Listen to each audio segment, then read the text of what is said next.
Webster. He's a biomedical science PhD candidate, and he's speaking to SDSU Bridge students about the realities of preparing for and succeeding in graduate school for millennial students. It's really exciting. It's kind of funny, and I think you'll really enjoy.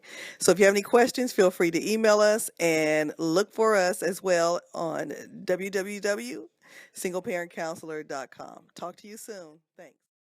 I used to be here at San Diego State. I came in, I joined the labs pretty late. I always wanted to do research, but I didn't know undergrads could join labs. So like my junior year, I found a lab with Dr. Roland Volkovich doing research on HIV and had the opportunity to actually publish a paper. Before I left, and then got to present it and won awards at different conferences and stuff. So I struggled throughout my undergraduate experience, really, pretty badly. And then for some reason, when I got to upper division, everything started making sense. Like I remember I got my first A in genetics. After then, it was all like C's and worse. And I was like, oh my God, like I got my first A, and it's in a 300-something level course. And after that, I started doing really well, started really picking up. Started picking up on my research, started getting recognized for that, and always knew Thelma, and then eventually I met Maureen. Thelma introduced me to Maureen because I needed help writing personal statements. I was good at writing philosophy papers, but not about myself at all. And she helped me write it. They really helped me along, like she said, took advantage of the resources here with the Bridges, or you guys are in the Bridges, but Thelma, Maureen, Michelle Lopez, they're great resources to help you along your way to possibly a graduate career, medical career, what have you. So this is me and my PI, Dr. Volkovich. You guys are an awesome guy. I saw him yesterday. He was like a father. You saw how proud he was. And like Maureen said, I applied to some graduate schools, about 5. I was trying to be like some of my friends. They were like, oh, I applied to 5, I got into 4. Well, I didn't get into any. And I was so depressed. I mean, it was really bad. I didn't let people at school or work know because I just didn't believe in bringing that with me, but it was pretty bad. I was pretty down. My mom can tell you it really bothered her. She got on me all the time. And I really had to sit back and say, well, this is really what I want to do, and I need to find some way to do it. I did not want to get a lab tech job. I've just seen them. I thought it was terrible. I kind of started out rough, so it wasn't where I wanted it to be. And so some of the post-bac programs said, no problem, and I'll get into this later. Then they came back and said, oh, your GPA is too low. But then I got, Thelma introduced me to this guy named Antonio, who was at the University of New Mexico as part of a post-bac program. She had been up at SACNAS, and he was like, oh yeah, Thelma, I remember her.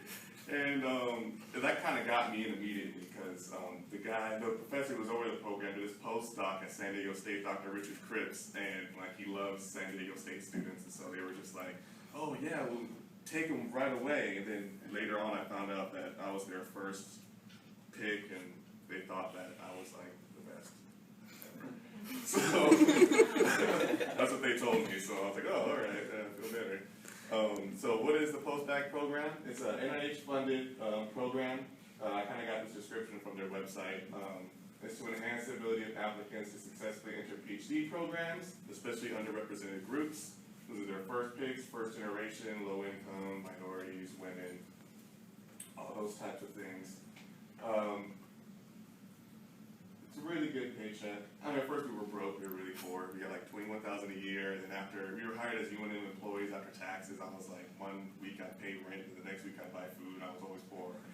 And then they gave us a raise because they've been so successful getting kids to graduate school at NIH. Said we're going to give you an extra $5,000 in grant money, and then we got like a huge raise, and everybody was happy. This one of my friends who finally stopped complaining. The annual salary, health and dental depends. Since we were part of the hired as university employees, we didn't automatically get it. We had to pay for it. UNM had a very terrible health plan. It's like they just picked the first thing that came to them, and many of us couldn't even afford it. So I didn't have it, and I was just very careful and brushed my teeth 4 times a day.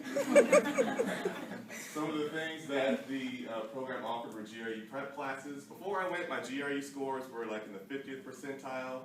And then the GRE redid their scoring system, and they went down to the 40th percentile. But after that prep class, it was like this total fancy. We had online courses with the teacher. We got to take practice tests as much as we wanted. The practice tests we took online were apparently harder than the actual test, so when I was stressing and pulling my hair out over low scores, I was actually doing really well compared to what the actual test was like. And I was able to rate my scores like 20% in quantitative. I went from 40 to like 68th percentile. And then in verbal, I went from 50th to 80th percentile. So they were like really good classes. I increased my scores a lot. We got graduate prep classes. I was just telling Maureen, we had someone who helped us write our letters, but I already knew all of it. And she had already corrected one of my personal statements already, so that was already covered. We had this cool part where our PIs would come in and kind of tell us their life stories and how they got into research. One guy that inspired me was Dr. Shuttleworth, who's exactly like me. He wanted to be a physicist at first, failed all of his classes. He was like, I don't know what to do. And an advisor said, I don't think physics is for you. And he went on to do biology and ended up saying, oh, there's just as much stuff on Earth as there is in the universe, so I'll go ahead and do that. So his story was like parallel to mine. It was, except I didn't change majors. But that was pretty awesome. We got to take a research ethics class. It's supposed to count for graduate schools, but so far, my graduate schools I got into said, we'd like you to take it again anyway. But these programs offer things like that, so you can kind of come in and say, hey, I'm ahead. And even if they want you to take it again, they're like, hey, we know, they know what to expect. So they know what they're doing. We got free classes. Employees got up to 7 units of free class. I took the opportunity to take a neurobiology class. Neurobiology class was unofficial. I actually didn't sign up for it officially. The neurochemistry class was official, and then the research ethics class counted as units. I got an A in all of them. That probably helped. But it really got me interested in neuroscience. I left here as a virologist, got interested in aging, and wanted to look at how the brain ages. And I perhaps should have mentioned that the lab I joined was a neurogenesis lab. And so these classes really helped me solidify or narrow down my focus of what I wanted to research. So just to know, these programs aren't all, I mean, maybe some of them are all, I don't know, but New Mexico is really outdoorsy. So the program was always taking us places, and we were always going places by ourselves, so I made friends. This guy, Anthony Arcisi, is going to Chapel Hill, North Carolina. We went hiking. We almost died. That guy on the far upper right, Antonio, kept saying, yeah, sure, this is the path, this is the path. And then we get to this spot, we look back, there was a straight drop down the mountain that we didn't know we were just on top of, and we were like climbing for our lives. So my mom was really mad when she found out. But we didn't die, so it's a funny story now. We went to Seattle for SACNAS, and we got our hotel rooms, and we had to go to the conference, and after that we got to wander around. So this is at the top of the Space Needle, which is really cool. It was really windy up there and really cold.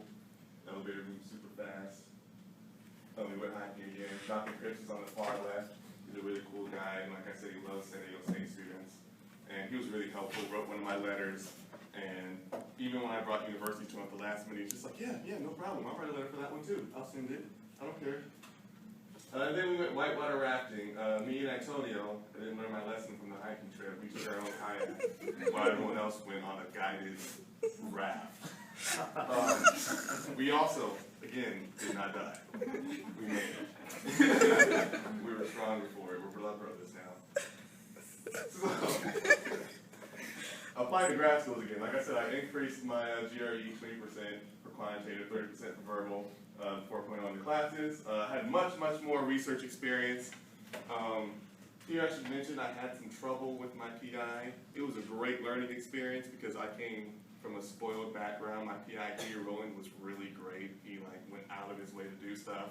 And I came to a PI who was really nice at first, and then we started having some issues and some problems. So this is a lesson. Always take everything as a learning experience, because I learned what I didn't want in a PI. I learned how to respectfully and professionally deal with somebody who might try to say you were doing things you weren't, or kind of downplay you. Everything's a learning experience, pretty much. Don't walk away from anything and say, this was terrible, I didn't get anything from this, I wish I never did this. I'm glad I went through it, quite honestly. It taught me a lot. Letters of recommendation, all from science faculty. I think that was another knockdown. When I was first here, the only science faculty I had was my own advisor. Other people were from other departments, not in science, and that does, they want to hear about how good you are at science from everyone. I had a philosophy minor, wrote me a great letter of recommendation, got me into the prep program, but for a graduate school in science, they probably didn't care so much what he had to say about, probably cared what he had to say about me as a student, but they wanted to hear more, okay, how do you think he'll be as a scientist in the future? How do you think he'll be as a scientist in grad school? So that's important. You guys are still early on, trying to make friends with your professors. I'll admit, at UNM, it was actually way easier than it was here because they were all around me and they were seemed to be a lot more open. The professors here are really nice, but they're always so busy because our school is really awesome, so they're like, oh, we're going to bring in more millions of dollars in grant money. But the professors are there were really cool. One professor, Dr. Kevin Caldwell, was like a really good mentor to me, really nice guy. He gave me recommendations on schools. So anyway, I applied again. This time I was like, I'm not going to apply to just 5. I'm going to apply to 13. Well, for the first little while, I got nothing but rejection letters, and I was panicking.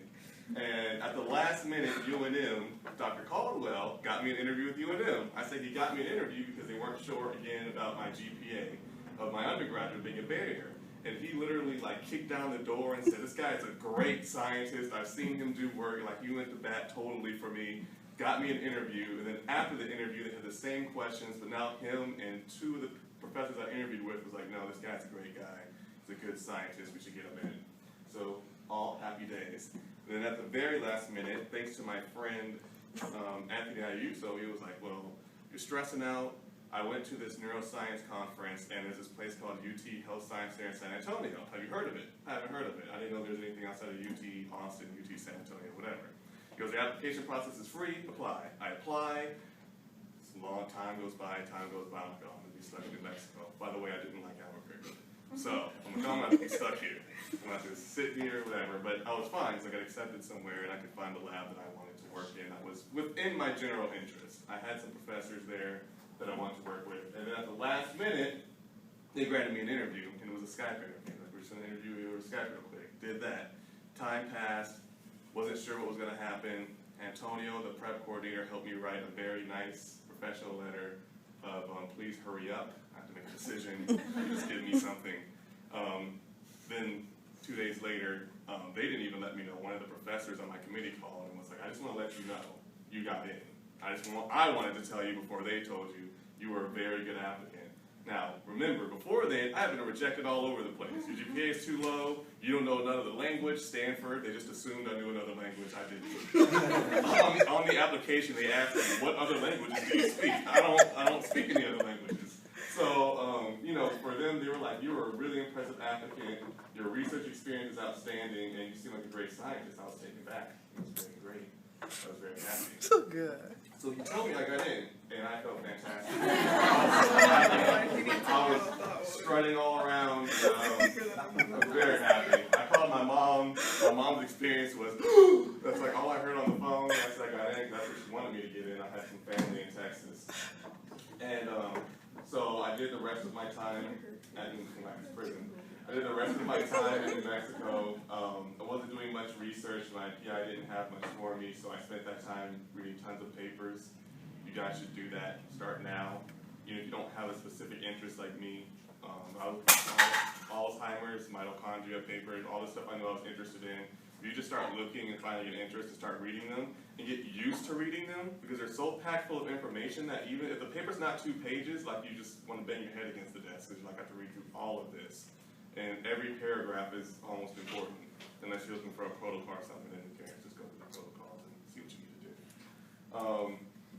So looking at papers now and get used to reading them and get used to pulling information from them, which is another bonus of joining a lab, because you get to do that and they know you know how to do that, how to pull information from papers for your own experiments. So here's some tips on choosing a grad school. Take recruiters' words with an extremely small grain of salt, the smallest grain you can find in the salt shaker. I can't tell you how many times I went up to recruiters and they said, again, told my story, I had tons of research experience, blah, blah, blah. Lead off with the good, right? Lead off with the good stuff. It's like, oh, really? And then they would ask, what's your GPA? Well, my GPA is okay. Some classes, I got 4.0. No problem. Of course. We always accept people who have lower than 3.0, 3.5, 3.8 Stanford. No problem. Go ahead and apply. And I was like, all right, great, fantastic. I would even speak to the admissions people, the coordinators who were not over the programs, but they had the statistics. This is something that's important too. I wouldn't talk to the recruiters. I would email your graduate program directly, the coordinator directly, and ask, what was the average GRE scores? What was the average GPA of the people you accepted within the last semester or the last year? These are part of those straightforward answers, but if you don't ask them questions that are like yes or no or give me a number questions, they will talk all around it. For some reason, it's like you're asking for their bank account number. They never want to give it to you. They're just like, oh, well, we're a great school. I didn't ask that. So conferences like SACNAS, always ask for fee waivers. I got a fee waiver for every school I applied to, or the application process was free. I had some friends who thought that the schools would just give them fee waivers without them asking, and they were coming to me, and I was holding them like this. I had so many. They're like, how did you get those? And I was like, I asked. I said, do you have a fee waiver? Always ask. If you're part of a program like Bridges, LSM, or a post-bac program, they will throw them at you happily. They'll be like, oh, perfect, fantastic. Here's one. Because they want those underrepresented students to show that, hey, look at all these women and minorities and low-income students applying to our school. We're so diverse. When you pick your schools, have a tier of schools based on where you think you can get in. I learned this from Maureen. So you have like maybe 2 or 3 schools where you're like, man, Stanford, I know you're probably not going to take me, but I believe what you say, and I'm probably going to apply anyway. Probably won't get in, but I got a fee waiver, and all I have to pay is the $30 for my GRE scores. They'll take transcript. Most schools will take scans of transcripts now, and they'll say send us the official ones when you're accepted. So, go ahead and apply to those anyway. Apply to schools that are a good possibility you'll get in. You're still a little uncertain, but hey, there's a good chance. I talked to the people at the school. I know some professors at the school, which is a big bonus. I'll probably get into there. And then you want some schools that will accept almost anyone. You're just like, wow, as long as they're breathing and they're graduating, they'll probably take it. They're probably not going to be schools you want to go to, but you want to have a backup, always a backup. So maybe you're like, oh, at the last minute, I don't want to go to a post-bac. I guess I can stomach living in Mississippi forever for 4 years. And it may not always pan out this way, because like I said, the first time I applied, I didn't get in, and then the second time I applied, I got into the school I wanted to get into, which was my top school, which was the UT school, but I didn't get into any of the schools except for UNM that I thought for sure I would get into. So it may not always play out like this, but it's a good plan of action to start out with, to at least have some idea. This stuff takes a long time, so when you're about to go to grad school, I started like a year in advance looking at schools and putting lists together and narrowing down those lists, looking at programs, because it takes a long time to go through this stuff. And sometimes I procrastinate. Choose schools that have professors in their area of interest, but the schools aren't necessarily known for that area. Like I said, I want to know about aging in the brain. I want to eventually look at Alzheimer's as an aging model. I may not necessarily find a lab that's exactly doing that, but there are tons of labs. Like when I thought I was going to go to UNM, there was a lab that was looking at multiple sclerosis and other neurodegenerative diseases. He didn't care about aging. But I was able to look at neurodegenerative diseases, which would help me in my research later on. The school I'm going to now has a whole biology and aging track, so I can take any lab. Doesn't matter. But some advice that was given to me by Dr. Kevin Caldwell is a PhD isn't so much about starting your career off, starting your lab. It's about learning how to do research. That's what you're going to a PhD for. So even if push came to shove, you're interested in neuroscience, but you end up working on, a cardiothoracic lab or a mitochondrial or molecular biology lab. All you're doing is really learning how to do research. So if you can just find a lab that you're interested in the subject, you're like, yeah, I could possibly work on this for the next 4 to 5 years, then I would say totally go for it. Depending on where you get accepted to, all that good stuff. Ask your own PIs and mentors for suggestions. Like I said, Dr. Kevin Caldwell again gave me tons of schools to apply to. I wouldn't have even known about half of them.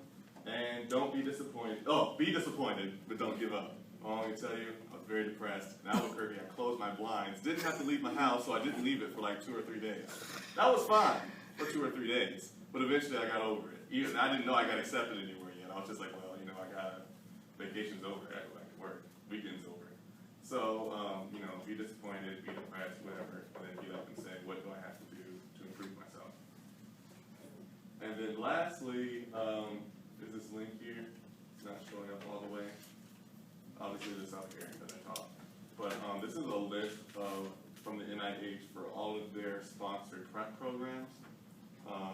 Not all postbacks are on there. I'm just telling Maureen, UCSD supposedly has one, and they fund it themselves. They don't get funding from the NIH. They take their own money and fund it, and they don't call it prep, obviously, because it'd be confusing.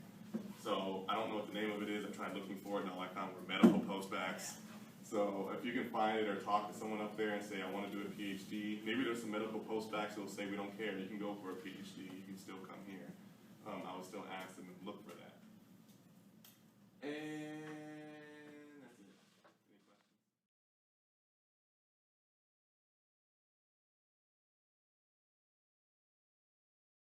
Any questions? What's the N, like part IN? That is a good question. It is, yeah, part N, part IN. And the rest we can use on the next slide. So it's part INST, capital P, capital R, capital E, capital P, dot HTML.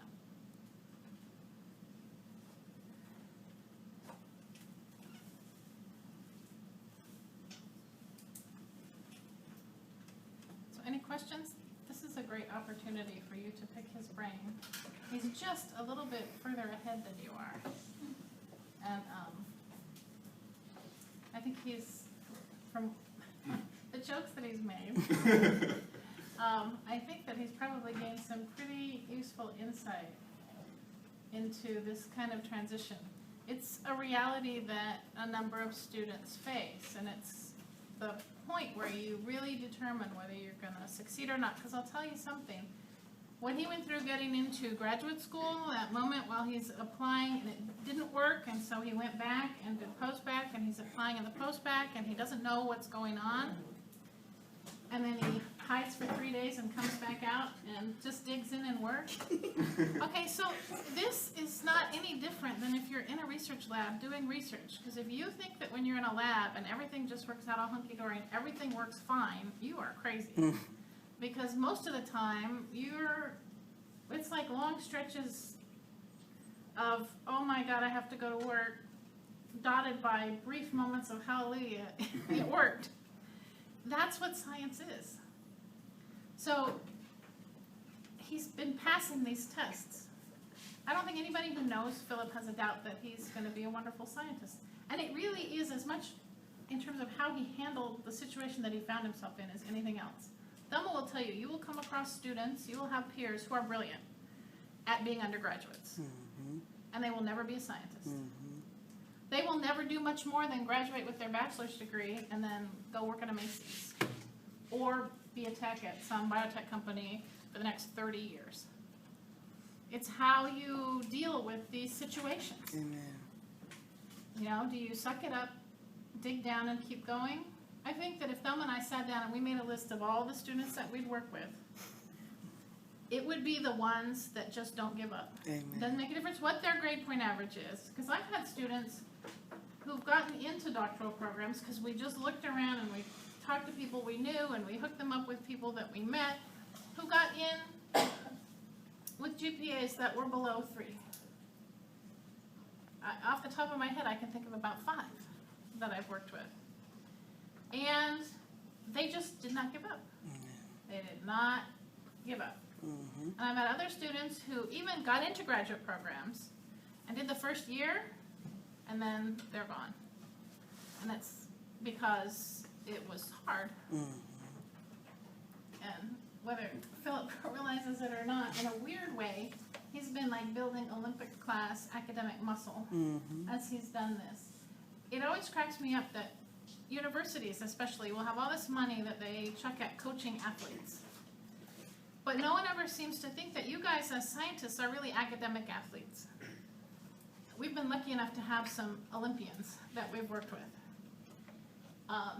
And GPA wasn't it. It was just like with an athlete where it's heart that gets you through. In the end, you have a certain amount of skill, but then it's the heart that you have, the not give up that you have. That's what makes a difference. That's what makes somebody successful. Question for you, Philip.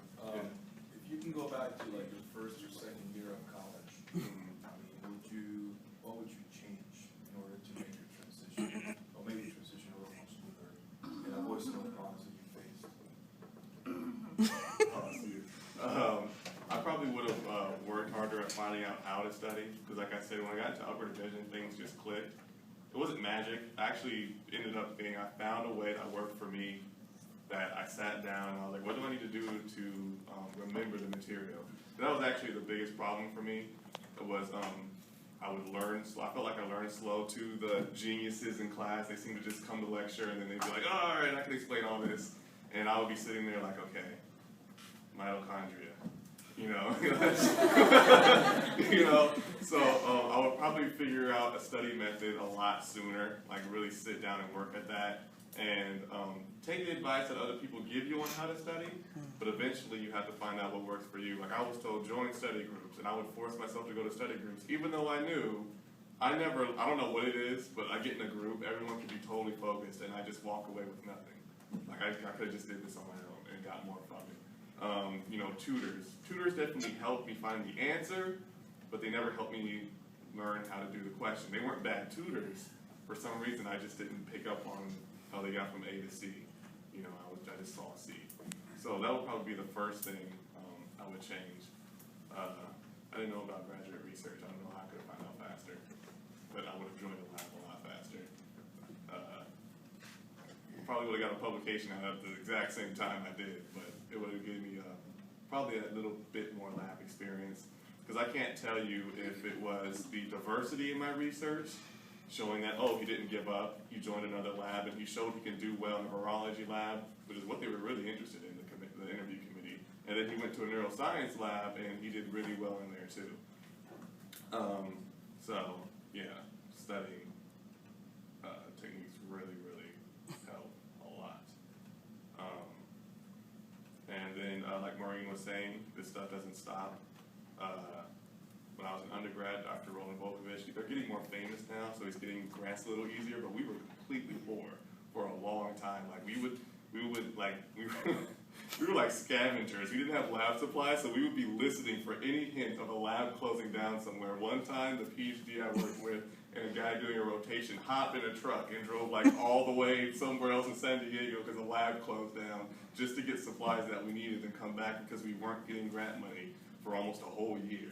We only had money for like enzymes, and we were praying those didn't run out. Things like that. So believe me, Roland was completely stressed out. Yet he still found time to help his students, but he had to rant about how busy he was first.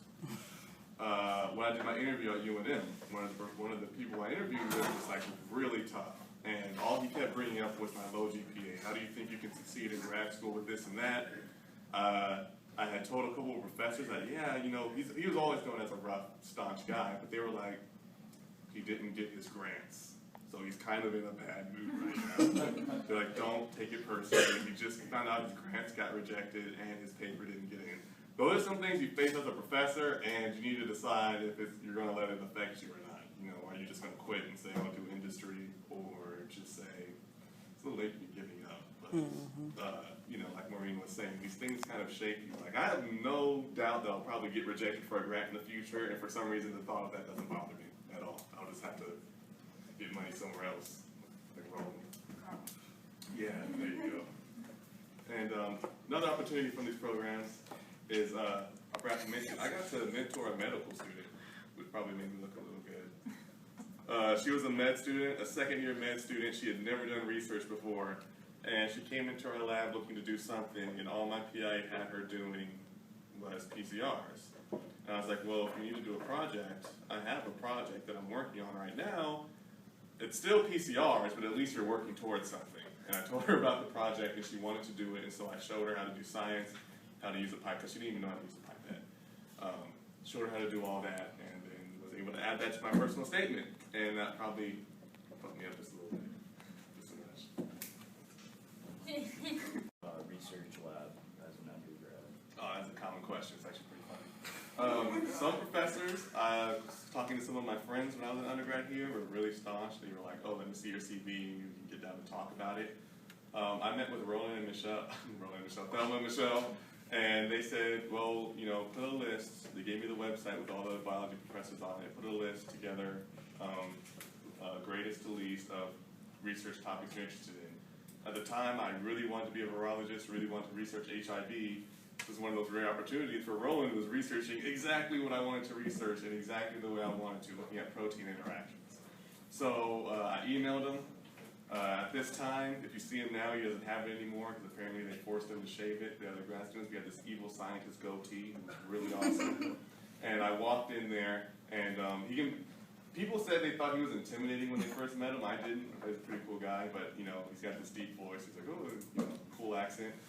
And he says, he goes, oh, so you want to work in my lab? How'd you even find out about me? Like, you know, I was like, oh, Thelma and Michelle told me. He goes, oh, those crazy girls. He goes, okay, so tell me, why do you want to do science? And he asked me that like 3 different times, but not back to back. And I guess my answer was pretty consistent, so he was like, okay. Go look at some other labs, or let me talk to the graduate students, find out how the lab was like. And you even do this in grad school sometimes. When you're first doing interviews to do rotations at labs, sometimes the professor will leave the room and let you talk to grad students. So you can get a feel of how they work together, and also so you can ask questions about the professor, and the grad students don't feel pressure to lie because they're standing right there. So, you know, I got to talk to them, got to talk with my PhD mentor I'd eventually be working with, and, you know, they were asking me, so what are you interested in? How many hours a week do you think you can work? I was super excited. I was like, 45. I could be here every day, even weekends.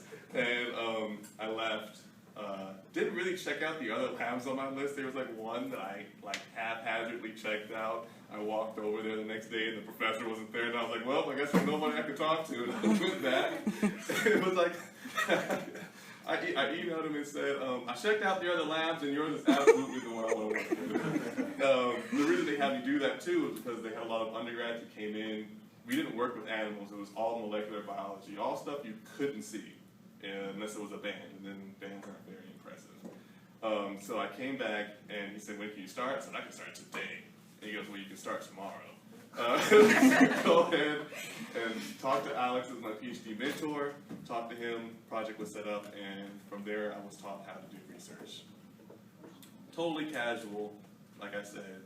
Email the professor first, I'll just barge in there saying you love science. Just email them first and say, well, I want to work, I'm interested in your topic. Sometimes there's professors that look awesome and do awesome research. Mm-hmm. Yeah. Go visit them, go ask other people, because on the awesome list, they're at the very, very bottom. Or even come, those of you in Bridges who know Maureen, ask Maureen, these are my top 3. Maureen will be like, no, ding, you know, because they're, you know, we can tell you, we're staff, other people they tell you. But yeah, there's some you wish to avoid if you'd like to stay sane. Oh, definitely. I lucked out because I should have done that. I should have asked somebody about them, but I didn't. I was just so excited about HIV that I just wanted to do it. And I lucked out, and he ended up being the best PI. What I was going to say is, as Phil's mom, I really like what Maureen said about, it is about those who rubber meets the road. What are you going to do? Because when he was in his undergrad, and that's when he got really depressed with his grades. And I would just say, that somehow let him be by himself. And then I would say to him sometimes, I say, well, how bad do you want it? There's thousands who come before you who went through the same thing. Some have dropped off, some continued on. Who are you going to be in the game? You need to make a decision of how bad you want it. You ain't the only one who's went through this. And so that was our discussions many times. And we just had a discussion last night, right, about when he's in New Mexico. It's hard as a parent when you're not there to see them going through it. But I can hear it in his voice. I can hear the depression. I say, and I would call him, and I would call Thelma. I get teary-eyed because I would say to him, you have to stick in here. He would piss me off so bad because he's so melancholy. And I'm so vibrant. You know what I'm saying? I'm like, I'm going to do whatever it takes to get what I want. That's my personality. He's my opposite. He's so melancholy. And so when something bothers Philip, he takes it all inward. And he just gets really into himself. So when we don't talk to him, Tyler would say this to his sister. And she would say, you know how your son is. I was like, no. So I would call him, and I would make him talk. Before he goes, I didn't ask you to talk to me. I was like, well, I'm talking to you. You know, I know he's joking, but he's that much. And that attitude carries so much weight. No one wants you in a lab if you come in and say, well, I'm really busy, but I guess maybe I can work 9 hours a week. Science isn't a 9-hour-a-week job. It just isn't. And I know they're not paying you, but they don't want those qualifiers. When they're looking for the students in the lab, they want the students who really want to be there. It's not something they're suffering through.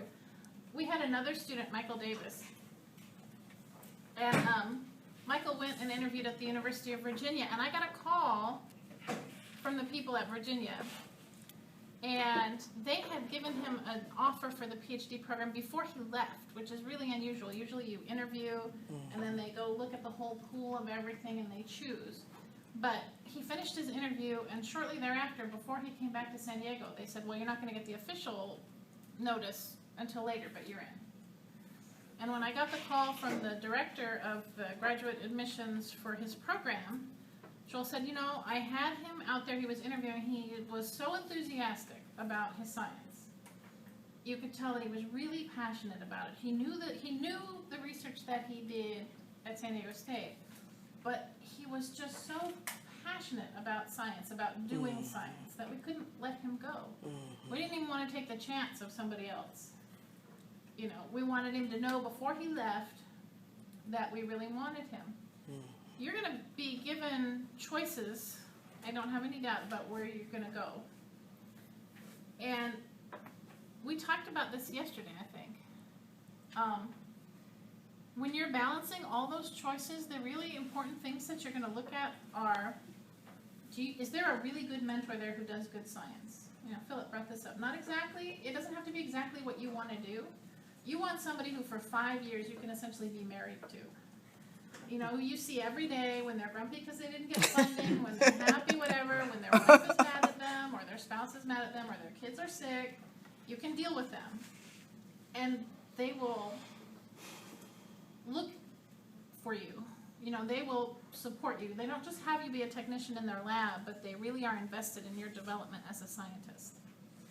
And so sometimes it's hard to choose because you look at a lab and it's like this golden lab that is doing exactly what it is you want to do. But the guy who runs it or the woman who runs it may be a jerk. And the tendency is to say, oh, that's what I want. You know, they're doing exactly what I want right now. Let me do it. Not a good choice. We've had students who've gone that path and lived to regret it. We've had other students who've gone to other programs where just the mentor was fantastic and they got good training. Solid, good training on how to be a scientist that opened up door, and they had a mentor who worked with them, who did all those things that mentors should do. His mentors at New Mexico were doing that, networking for him, saying, oh, you know what, Philip, meet this person, look at this program. And then when something happened and he needed the extra juice, going to bat and saying, no, you will listen to me. This person deserves for you to see them. That's really key. What does that have to do with you right now? Because you're going to go look for a research lab right now. All of you, I hope. And Thelma's right. Talk to Thelma. Talk to me. Talk to somebody who has had a history of working with students who've been placed. And even if it's not exactly what you think you want to do, get a good mentor. And later on in the summer, we're going to talk about aspects. And in the ethics class, we talk about mentoring in detail, and it's really important. Dr. Tolley, who's out at Southwestern, some of you are from Southwestern, he did his PhD at MIT. When he was here on campus, he did his research with Greg Harris, who was a neuroscientist. Tolley had no interest in being a neuroscientist at all. He never wanted to work with fruit flies, he never intended to work with fruit flies, but Dr. Harris was an excellent mentor. So he spent the summer going away to Woods Hole doing marine biology research. So what Philip did that's really admirable is he took control, right? We've talked about this. You build your undergraduate experience, you build your graduate experience. Don't just be blown along the wind. Take control and construct it, because that's what he's done really